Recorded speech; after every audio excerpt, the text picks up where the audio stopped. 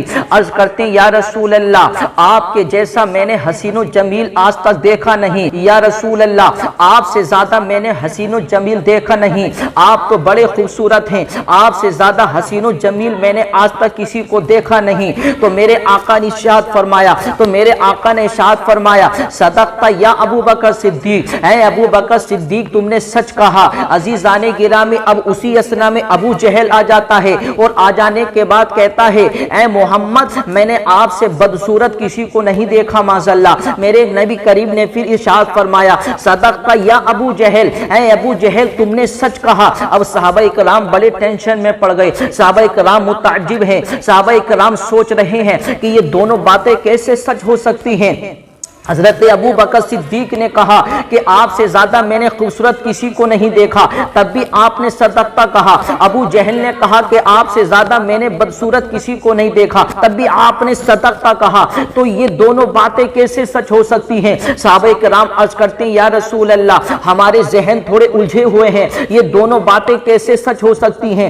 آپ نے دونوں کی باتوں پہ صدقہ کہا. یا رسول اللہ اس بات کو صاف کر دیا جائے, یا رسول اللہ اس کی وضاحت کر دی جائے, یہ دونوں باتیں کیسے سچ ہو سکتی ہیں؟ تو میرے آقا نے ارشاد فرمایا اے میرے صحابہ کرام سنو, ابو بکر صدیق خوبصورت ہیں تو میں انہیں خوبصورت نظر آیا, اور ابو جہل بدصورت ہے تو میں اسے بدصورت نظر آیا, کیونکہ میرے آقا نے ارشاد فرمایا اے میرے صحابہ کرام سنو, میں مثل آئینہ ہوں, یعنی میں آئینے کی طرح ہوں, اور آئینے میں جو جیسا ہوتا ہے اسے ویسا ہی نظر آتا ہے. اگر اس کے چہرے پہ داغ ہیں تو داغ نظر آئیں گے, اگر اس کے چہرے پہ دھبے ہیں تو دھبے نظر آئیں گے, اگر اس کے چہرے پہ چیچک کے داغ ہیں تو چیچک کے داغ نظر آئیں گے. یعنی اس کا چہرہ جیسا ہے ویسے ہی آئینے میں نظر آئے گا. تو میرے آقا نے ارشاد فرمایا اے میرے صحابہ میں مثل آئینہ ہوں, یعنی میں آئینے کی طرح ہوں, اور آئینے میں جو جیسا ہوتا ہے اسے ویسا ہی نظر آتا ہے.